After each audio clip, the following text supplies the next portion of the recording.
यही है वो अपना भाई ब्रिजेश सोलंकी, कबड्डी प्लेयर जो प्रो कबड्डी लीग 2026 के लिए दिन रात खून पसीना एक कर रहा था। एक गांव का मेहनती बच्चा जिसके अंदर इंसानियत थी, उसने एक नाली में पड़ा पिल्ला, उसकी जान बचाई। उस पिल्ले ने बाहर निकलते भाई की उंगली तक काट लिया और भाई ने भी थोड़ी सी लापरवाही कर दी कि एंटी रेबीज का इंजेक्शन नहीं लगाया, ये सोच के एक छोटी सी खरोच है।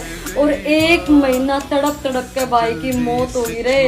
भाई के अंदर वह लक्षण दिखाई देने लगे, धीरे धीरे रेबीज शरीर में फैल गया और कुत्ते वाली हरकत भाई करने लग गया। और जब पूरे देश के हॉस्पिटल में एक बड़े हॉस्पिटल में दिखाया गया तो डॉक्टर ने जवाब दे दिया कि अब कुछ नहीं हो सकता। भाई ने उसकी आंखें आ गई, सब कुछ खत्म हो गया, उसके सपने खत्म हो गए, उसकी जिंदगी, उसकी सांस चली गई रहे। 1 महीना तड़प तड़प के 3 दिन पहले भाई की मौत हो गई। एक शेर जवान 25 साल का युवा मेहनती जुनूनी बालक हमने छोड़ के चला गया, हमारा शेर भाई। कोई भी लापरवाही मत करा करो, छोटी छोटी लापरवाही हमारी जान खत्म कर सके।